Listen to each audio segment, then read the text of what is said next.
My name is Marcus Webb, and I'm 75 years old, sitting here in my room at Sunset Manor Nursing Home in Birmingham, Alabama, where I've been wondering for 8 months why none of my old friends, neighbors, or extended family members have come to visit me, until I discovered last week that my 3 children have been telling everyone who asked about me that I had passed away peacefully in my sleep, because they thought it would be easier than explaining that they had placed their father in a nursing home and didn't want to deal with the inconvenience of coordinating visits from people who actually cared about my well-being.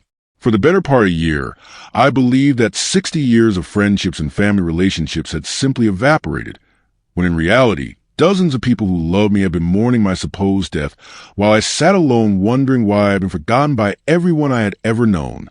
I'd love to know where you're listening from today, so please share your location in the comments below. And if this story moves you, I hope you'll consider subscribing, because what happened to me shows how easily elderly people can be erased from their communities, and how family members can treat their parents as burdens to be hidden rather than loved ones to be cherished. Let me start by telling you about the rich, vibrant life I had built in Birmingham before my children decided to make me disappear from the world of the living, so you can understand what it meant to lose all of those connections through their calculated deception. I had lived in the same neighborhood for 43 years, in a house that my late wife Dorothy and I purchased in 1980, when we moved to Birmingham for my job as a regional sales manager for a paper company. Dorothy and I raised our 3 children, Robert, Patricia, and Michael, in that house, creating a warm, welcoming home that became a gathering place for neighbors, friends, and extended family members throughout the decades. We were the kind of people who hosted holiday parties, summer barbecues, and informal get-togethers that brought our community together and created lasting friendships. Over the years, I had developed deep relationships with dozens of people in Birmingham, including neighbors who had become like family, colleagues from my 40-year career in sales, members of our church congregation, and friends from various clubs and organizations that Dorothy and I had joined together. These relationships represented a lifetime of shared experiences, mutual support, and genuine affection. After Dorothy passed away from cancer 5 years ago, these community connections became even more important to me as sources of companionship, emotional support, and daily interaction that helped me navigate the challenges of widowhood and aging. My friends would check on me regularly, invite me to social events, and ensure that I remained connected to the world around me. I was particularly close to my next-door neighbors, Bill and Margaret Patterson, who had lived beside us for over 30 years and had become like siblings to Dorothy and me. Bill and I would have coffee every morning, work on yard projects together, and watch football games while sharing stories about our families and memories of our wives. I also maintained regular contact with my former colleagues from the paper company, meeting monthly for lunch with a group of retired salesmen who had worked together for decades. These gatherings were highlights of my social calendar, providing opportunities to catch up on each other's lives, share advice about retirement challenges, and maintain professional friendships that had been important throughout our careers. My church, First Baptist of Birmingham, had been a central part of my life for over 4 decades, and I had served as a deacon, Sunday school teacher, and volunteer for various community outreach programs. The congregation had supported Dorothy and me through her illness and death, and they continue to check on my well-being and include me in church activities and social events. But as I aged and began experiencing health problems including diabetes, high blood pressure, and mobility issues related to arthritis, my children became increasingly concerned about my ability to live independently and manage my daily needs without assistance. They worried about my safety, my medication management, and my ability to maintain my house and yard. Robert, Patricia, and Michael began pressuring me to consider moving to an assisted living facility where I could receive professional care and supervision while maintaining some independence and social connections. They presented this as a temporary solution that would ensure my safety while providing me with companionship and activities appropriate for someone my age. I was resistant to the idea of leaving my home and neighborhood because I valued my independence and didn't want to abandon the community connections that had sustained me since Dorothy's death. I felt that I was managing reasonably well with occasional help from neighbors and church members, and I wasn't ready to give up my autonomy. But my children persisted in their arguments about the benefits of professional care and the risks of continuing to live alone. They pointed to several incidents where I had forgotten to take medications or had minor falls that could have been more serious if I hadn't been found quickly by neighbors or friends. The decision to move me to Sunset Manor was made during a family crisis in March 2023, when I fell in my bathroom and couldn't get up for several hours until Bill Patterson found me and called for medical assistance. The incident frightened my children and convinced them that I could no longer live safely without constant supervision. While I was recovering in the hospital from the fall, my children made arrangements for my admission to Sunset Manor and began the process of cleaning out my house and disposing of my belongings. They presented this as a fait accompli, explaining that they had found an excellent facility with immediate availability and that delaying the transition would only increase the risks to my safety. I was hurt and angry about being forced to leave my home and community without having meaningful input into the decision, but my children assured me that the nursing home was only a temporary arrangement while I recovered from my fall and regained my strength and mobility. The transition to Sunset Manor was difficult and disorienting as I struggled to adjust to institutional living and the loss of privacy, independence, and control over my daily routine. The facility was clean and adequately staffed, but it felt like a prison compared to the freedom and familiarity of my own home and neighborhood. During my first few weeks at Sunset Manor, I expected to receive visits from many friends and family members who had been part of my daily life in Birmingham. I looked forward to seeing Bill and Margaret Patterson, my former colleagues, church members, and the various friends who had been checking on me regularly before my fall. But as days turned into weeks and then months, I was surprised and hurt that none of these important people in my life had come to visit me or even called to check on my adjustment to nursing home life. I began to wonder if I had overestimated the depth of these relationships or if people were uncomfortable visiting nursing homes. I asked my children about the lack of visitors during their infrequent visits, and they explained that people were probably busy with their own lives and that it was common for elderly people to lose touch with friends and acquaintances after moving to nursing homes. They suggested that I should focus on making new friends among the other residents rather than dwelling on past relationships. Their explanation seemed plausible, but didn't relieve the hurt and confusion I felt about being apparently forgotten by people who had seemed to care about me during the years after Dorothy's death. I began to question whether those relationships had been as meaningful as I had believed, or whether I had been naive about people's willingness to maintain friendships with someone who was no longer part of their daily community. The isolation and loneliness at Sunset Manor were overwhelming, especially during holidays and special occasions when I expected to hear from friends or receive visits from people who had been important parts of my social network. The silence was deafening and deeply depressing. I tried to reach out to some of my old friends by asking the nursing home staff to help me make phone calls, but many of the numbers I remember were no longer in service, and the few people I was able to reach seemed surprised to hear from me and uncomfortable continuing the conversations. The staff at Sunset Manor encouraged me to participate in facility activities and to socialize with other residents, but I was struggling with depression and grief over the apparent loss of all my community connections. The institutional environment and the absence of familiar faces made it difficult to feel motivated about building new relationships.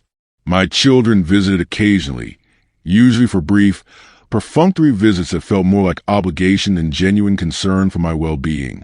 When I expressed sadness about losing touch with my old friends and neighbors, they would dismiss my concerns and suggest that I was being unrealistic about maintaining outside relationships while living in a nursing home. But something felt wrong about the complete absence of contact from people who had been part of my life for decades. It seemed impossible that every single person I had known would simply forget about me or lose interest in maintaining some connection, especially people like Bill and Margaret Patterson who had been like family.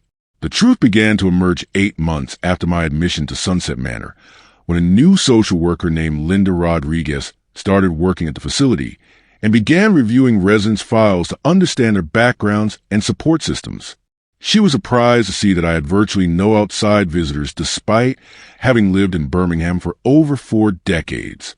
Linda asked me about my family and community connections, and I described the many relationships I had maintained until moving to the nursing home. She was puzzled by the discrepancy between my social history and my current isolation, and she decided to investigate what might have happened to my support network. Linda's investigation began with trying to contact some of the people I had mentioned as important friends and neighbors. When she called Bill and Margaret Patterson, she was shocked to learn that they believed I had died several months earlier and had actually attended a memorial service that my children had organized. Bill Patterson was stunned to learn that I was alive and living at Sunset Manor, and he immediately wanted to visit me. He explained that Robert had called him in March to inform him of my death and to invite him to a small memorial service that would be held at the funeral home.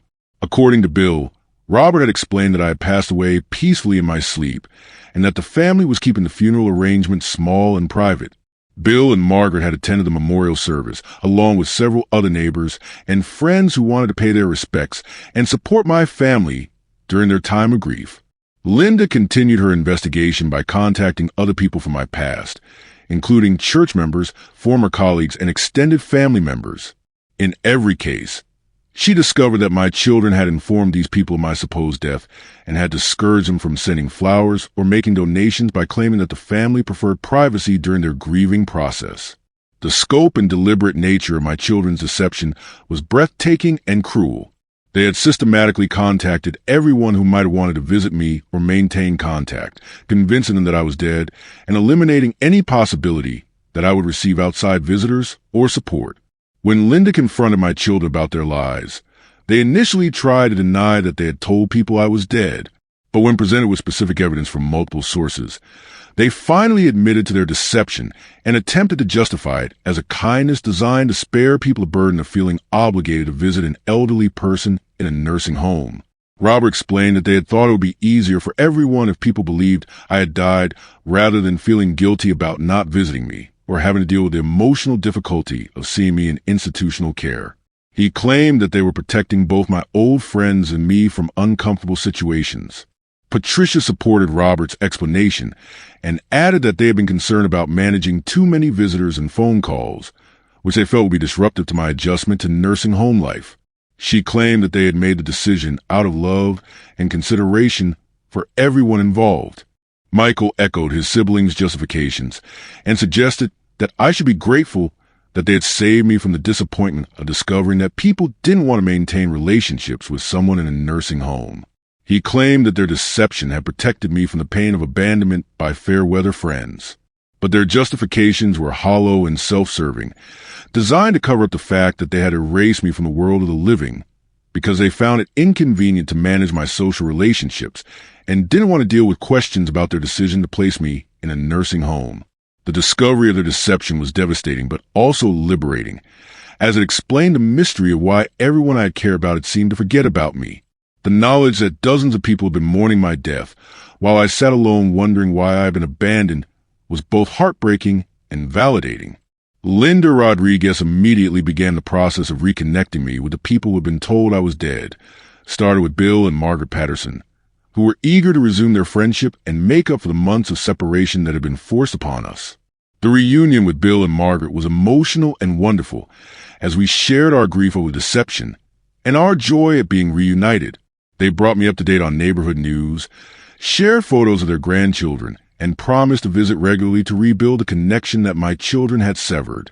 Word of my resurrection spread quickly through the community, and I began receiving visits and phone calls from friends, church members, and former colleagues who were amazed to discover that I was alive and eager to reconnect. The isolation and loneliness that had characterized my first 8 months at Sunset Manor were replaced by a steady stream of visitors and social connections. My church congregation was particularly excited to learn that I was alive, and they immediately added me to their visitation list and began including me in their prayers and outreach activities. Pastor Williams visited to welcome me back to the land of the living and to apologize for the memorial service they had held in my honor. The former colleagues from my paper company days were equally thrilled to discover my resurrection, and they quickly arranged to resume our monthly lunch meetings at a restaurant near Sunset Manor. These gatherings became highlights of my social calendar once again, providing professional camaraderie and friendship that had been missing from my life. But something even more wonderful happened as a result of Linda Rodriguez's investigation and the publicity surrounding my resurrection from the supposed dead. Dr. Patricia Martinez, a geriatrician who specialized in elder advocacy, learned about my case and recognized it as an example of a broader problem affecting elderly people whose families want to control their social connections.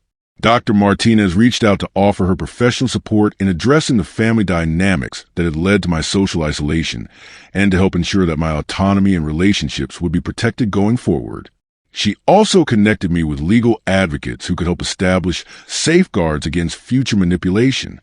Working with Dr. Martinez and her team, I was able to establish clear boundaries with my children about their involvement in my social life, and to create systems that would prevent them from interfering with my relationships or misrepresenting my status to people who cared about me.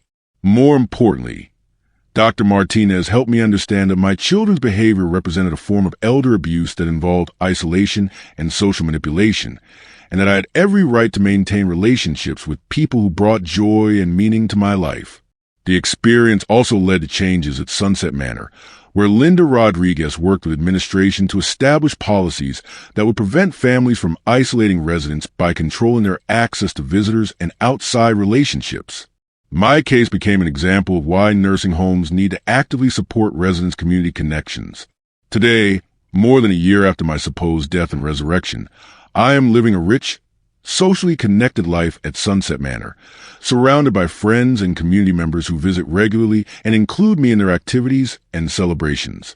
The isolation and abandonment that characterized my first months in nursing care have been replaced by meaningful relationships and social engagement. My relationship with my children remains strained, as they continue to view my social connections as inconvenient and burdensome rather than as essential elements of my well-being and dignity. But I have learned to prioritize my own happiness and autonomy over their desired control and simplify my life. The experience taught me that being elderly doesn't mean accepting isolation or abandonment, and that the relationships we build throughout our lives remain valuable and important regardless of where we live or what care we require. Most importantly, I learned that sometimes being declared dead can be the beginning of a new and more authentic life, when it leads to the discovery of who truly cares about us and who is willing to fight for our right to remain connected to the world around us. That's my story.